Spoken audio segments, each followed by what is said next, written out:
Today marks President Trump's last full day in office before departing on his final flight as President of the United States on Air Force One tomorrow. The White House has invited guests to an 8 a.m. send-off ceremony for the president tomorrow at Joint Base Andrews before he heads to Florida. With much of the military focused on protecting President-elect Joe Biden's inauguration, the president will have to have a scaled-back ceremony. According to Gallup, the president is leaving office with a 34% approval rating. It is the worst evaluation of his presidency ever. For more on this, let's bring in Ben Tracy. Ben, good to see you. So a senior White House official tells CBS News the president plans on using his last full day in office to issue about 100 pardons and commutations. What more are we learning about these plans, and how do President Trump's clemency actions compare to those of recent past presidents? So we don't know exactly when the president is going to issue these pardons and commutations today, but you are right. We are expecting upwards of 100 of them today. That may sound like a lot, but actually compared to his predecessors, it's not that many. On his second to last day in office, President Obama issued more than 300 of these.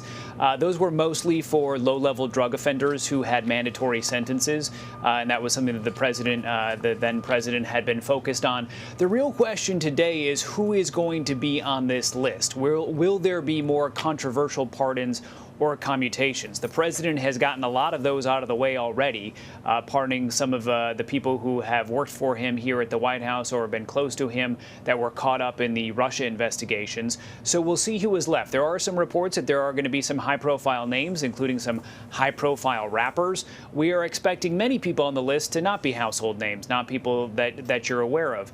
The real difference with how President Trump has handled this, though, is a lot of his pardons and commutations have not gone through the normal channels at the Department of Justice. A lot of this is very ad hoc. It's people that come to the president and they kind of campaign for somebody who they think should have a pardon or commutation. The president considers that and then makes a decision. You know, the president has not really made himself available, and according to his schedule, he's been, quote, at work early in the morning until late into the evening, making many calls and having many meetings. When I look at sort of the last week and a half or so of the president's schedule, what he has done, he put an autograph on a piece of border wall. Yesterday, we got the 1776 report being released, which, you know, kind of reimagines the role of slavery, a direct response to a very successful series of essays talking about the central role that slavery played in American history in the New York Times. The lifting of these travel bans while we're in the middle of a pandemic. I mean, what are we to make about, I don't know, the statement that he's attempting to make in these last few days? Well, it's interesting. The president's been doing almost all of that behind the scenes. We really have not seen him in more than 6 days. We haven't seen him in public since he visited the border wall down in Texas last Tuesday. We don't really hear from him through the normal channel, his Twitter feed, because he is now banned from Twitter.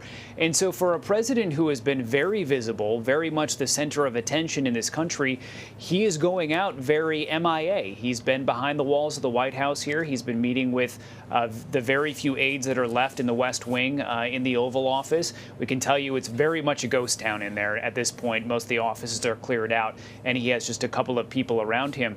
But the president really has not been doing the visual work of the presidency. A lot of that has been delegated to Vice President Pence, who in recent days has kind of looked like the acting president, flying around the country thanking troops for their service, holding these coronavirus task force meetings. Those are not things the president has been engaged on.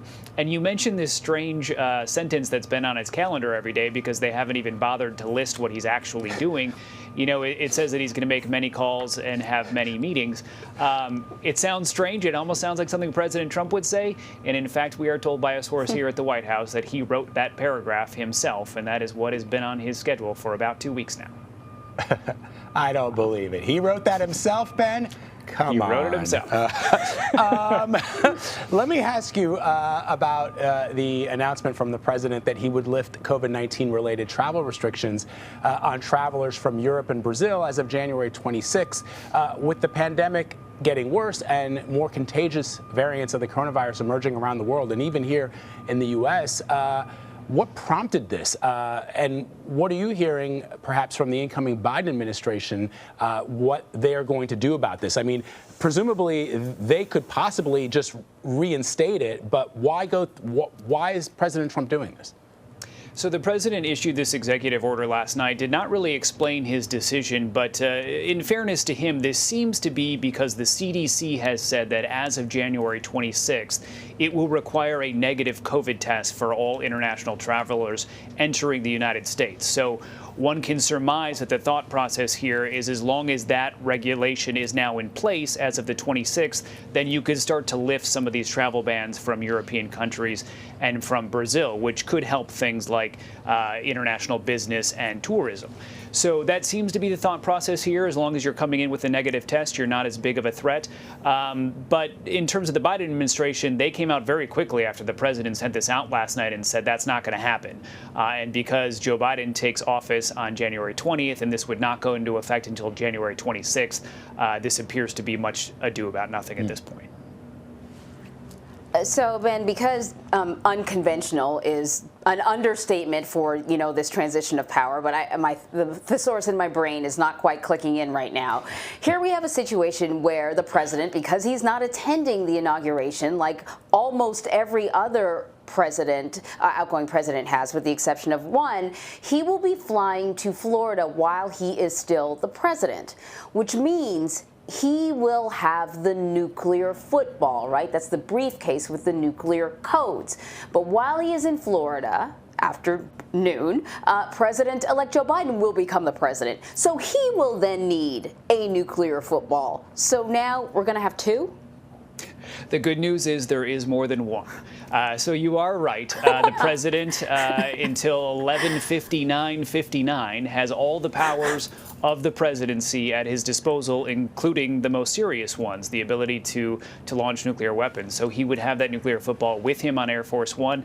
We're expecting the president to arrive in Florida at 11 o'clock, so he would still have about an hour left in his presidency at that point. The actual transition of power may happen while he's sitting inside Mar-a-Lago, and that football would still be very near him at some point.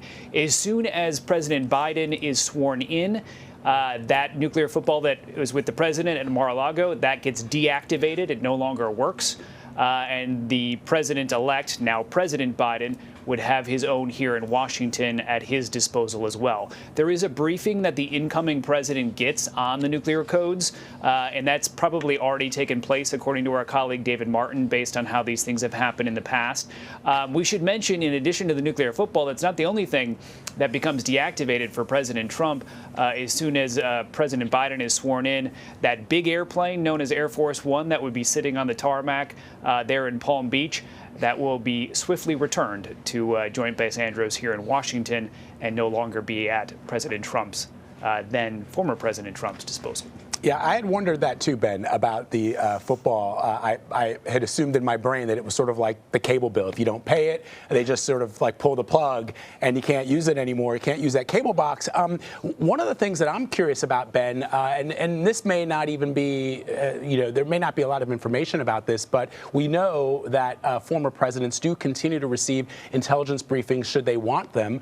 And it's not clear. I mean, you have reported, and the rest of our White House team have reported over the course of 4 years how often it was difficult to get President Trump to focus on the intelligence briefings, and so they, put together slides and they did a whole bunch of things that made it easier for him to absorb. Are you hearing that he might still want to get those intelligence briefings, and are they prepared? Are intelligence officials prepared to continue those briefings for me? Should he want them?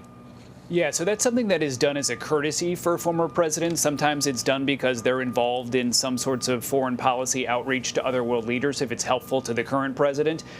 There's no indication yet from the White House, one way or the other, whether President Trump would want to avail himself of that. It's something that he's not necessarily entitled to, and there are calls on Capitol Hill from Democrats to ban him from receiving any of those intelligence briefings because they think he's somehow a threat to the country, or that that he may use that intelligence for selfish or nefarious purposes. So we'll see if they take any action on that legislatively or otherwise to make that official, to make sure that he can't get those briefings. I'm not exactly sure how the process works, if that's simply up to the intelligence community whether or not they do that, or if the current president, which would then be President Biden, has some say over what intelligence the former president would receive. All right, Ben Tracy at the White House. Thank you so much, Ben. Thanks, guys.